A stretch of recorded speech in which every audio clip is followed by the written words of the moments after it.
khalaqtul jinna wal insa illa liya'budun. Sadaqallahul azim. Wahai para kekasih Rasul yang dirahmati Allah, puji syukur kita panjatkan kehadirat Allah Subhanahu wa taala yang selalu menuntun kita untuk menjadi pengamal-pengamal syukur yang tekun. Allah perintah yang demikian itu agar hidup kita menjadi sentosa di dunia, lalu di akhirat nanti menjadi bahagia. Salam dan salawat abadi kita sajikan buat seorang manusia yang namanya selalu diucapkan oleh miliaran manusia di muka bumi ini. Itulah manusia agung penghulu alam, Nabi besar kita, Nabi yang sebagian di antara kita telah menziarahi makamnya di Masjid Nabawi. Di depan makamnya tanpa terasa kita menangis meneteskan air mata sebagai pelepas dahaga rindu dan cinta tanpa batas kepada beliau. Itulah Nabi kita semua, sang qudwah kita dari besar Muhammad sallallahu alaihi wasallam. Saudara-saudara sekalian, tema khutbah kita pada siang ini adalah tentang makna umur. Apa itu umur? Sering dalam pergaulan hidup kita sehari-hari, kita sudah terjebak pada persoalan-persoalan yang kemudian kita yakini sebagai kebenaran.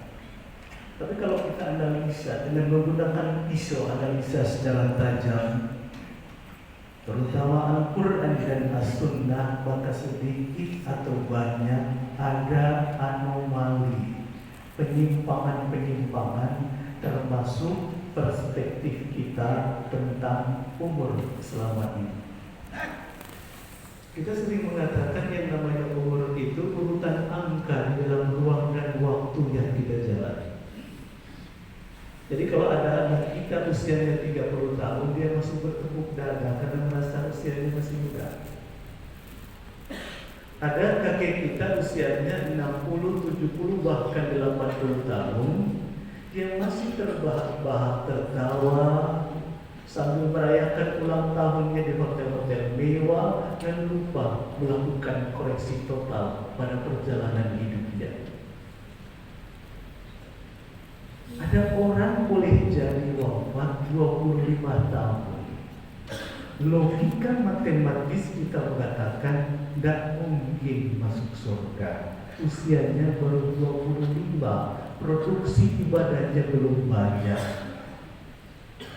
Sementara yang wafat usia 60 tahun, kita mengatakan jangan-jangan dia yang masuk surga karena amal solehnya jauh lebih banyak.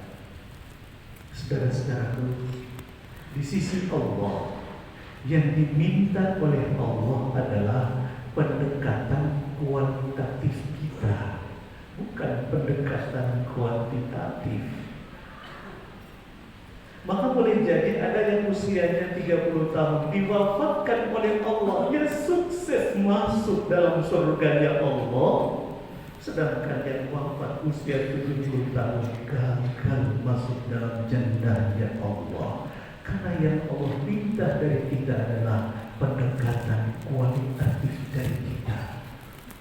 Alladzi khalaqal mauta wal hayata liyabluwakum ayyukum ahsanu amala. Dia Allah yang punya kreasi untuk menciptakan maut dan hidup kamu sebagai ujian atas diri kamu. Siapa yang paling cantik amalnya? Siapa yang paling banyak amalnya? Siapa yang pendekatan kualitatifnya lebih bermutu di sisi Allah?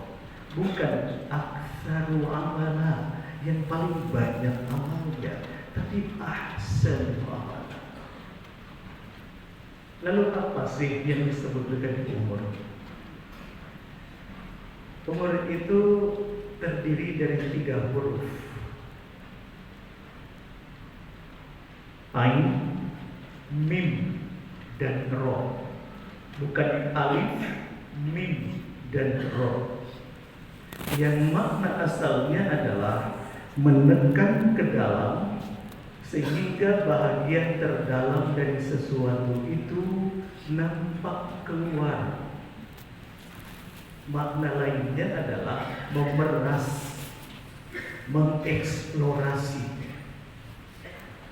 memeras seluruh daya dan potensi yang kita miliki, mulai dari daya nalar, daya fisik,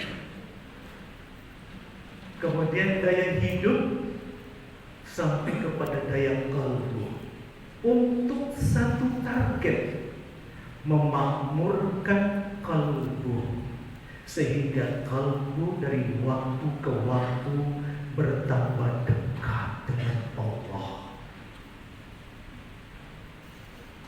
Kita masuk kantor jam 8, pulang kantor jam 4 sore. Proses kita memeras seluruh daya dan potensi.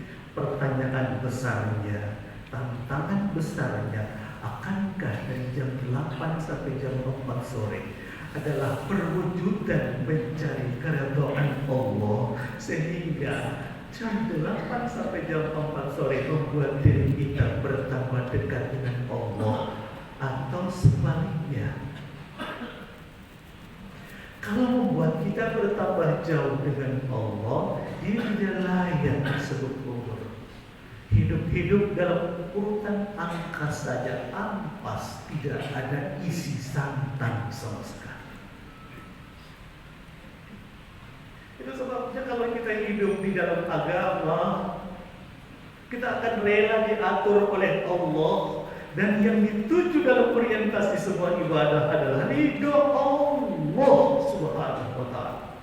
Tidak ada target-target taktis jangka pendek supaya kaya di dunia, tidak. Bahwa dengan itu kita menjadi punya sesuatu, alhamdulillah. Tapi target sentralnya, orientasinya tetap ridho Allah.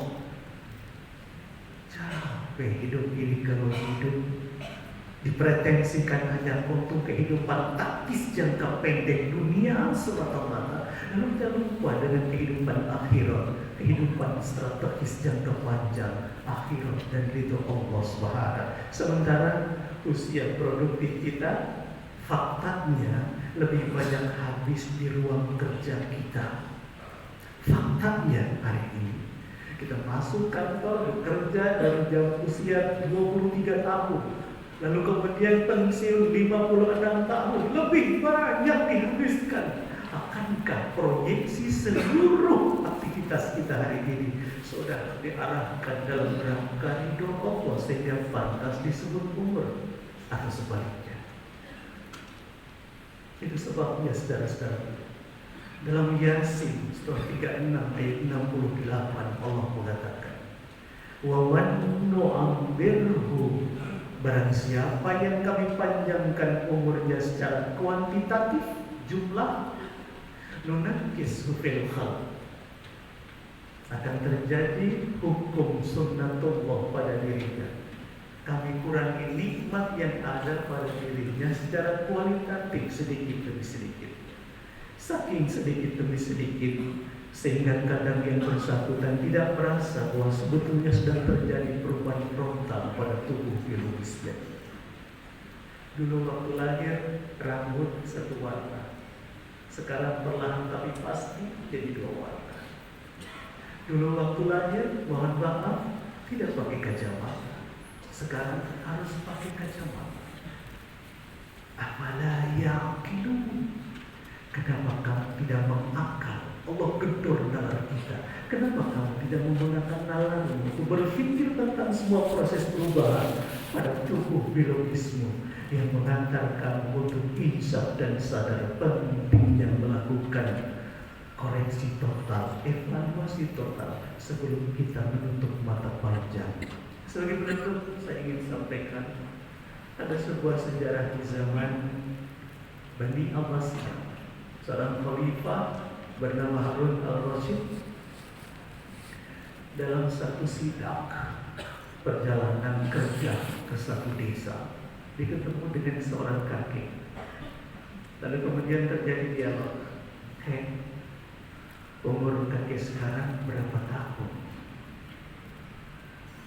Jawab sang kakek, Tuan Khalifah, umur saya 10 tahun. Sang khalifah, ini ada yang retoris. Dari tanda-tanda ketuaan yang ada pada tubuh kakek, saya bisa menduga usia kakek itu 65. Kata beliau, bahkan lebih tua, 3 tahun, 68 tahun. Tapi Tuan Khalifah baru 10 tahun belakangan ini yang membuat saya benar-benar berada di jalan Allah Subhanahu wa Ta'ala. Salatku baru terasa khusyuk 10 tahun belakangan ini.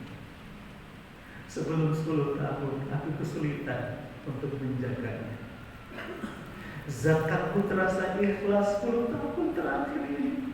Ibadahku dihiasi dengan ridha Allah 10 tahun belakangan ini. Sebelum itu aku kesulitan mengidentifikasi lebih banyak kemana aku habiskan.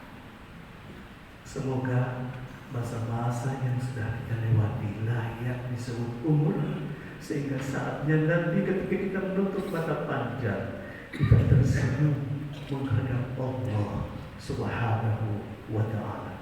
Barakallahu li wa lakum fil Qur'anil Karim wa nafa'ani wa iyyakum minal ayati wal dzikril hakim. Aqulu qawli hadza wastaghfiruhu innahu huwas sami'ul basir.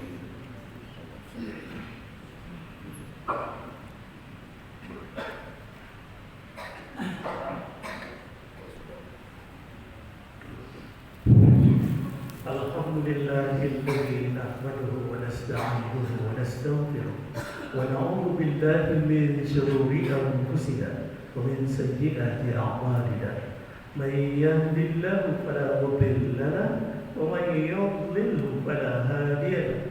Asyhadu an la ilaha illallah wahdahu la syarika lahu wa asyhadu anna Muhammadan 'abduhu wa rasuluh. ولا نبي بعده. اللهم صل وسلم وبارك على محمد وعلى آله وأصحابه أجمعين. أما بعد، فيا عباد الله اتقوا الله ولتنظر نفس ما قدمت لغد واتقوا الله إن الله خبير بما تعملون. فقد قال الله تعالى في القرآن الكريم: أعوذ بالله من الشيطان الرجيم بسم الله الرحمن الرحيم إن الله وملائكته يصلون على النبي يا أيها الذين آمنوا صلوا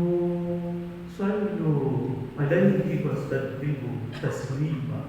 اللهم اغفر للمؤمنين والمؤمنات والمسلمين والمسلمات الأحياء منهم والأموات إنك سميع قريب مجيب الدعوات يا قاضي الحاجة.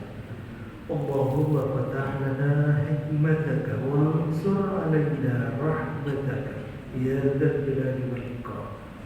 يا مقلب القلوب ثبت قلوبنا على دينك وعلى طاعتك إلى يوم القيامة. اللهم أفرج علينا صبرا وثبت أقدامنا وانصرنا على القوم الكافرين وانصرنا على القوم الظالمين وانصرنا على القوم المنافقين وانصرنا على القوم الحاسدين. اللهم يا ربنا آتنا في الدنيا حسنة وفي الآخرة حسنة وقنا عذاب النار وقنا عذاب النار وقنا عذاب النار وأدخلنا الجنة مع الأبرار يا عزيز يا غفار يا رب العالمين. والحمد لله رب العالمين. عباد الله إن الله يأمر بالعدل والإحسان وإيتاء ذي القربى وينهى عن الفحشاء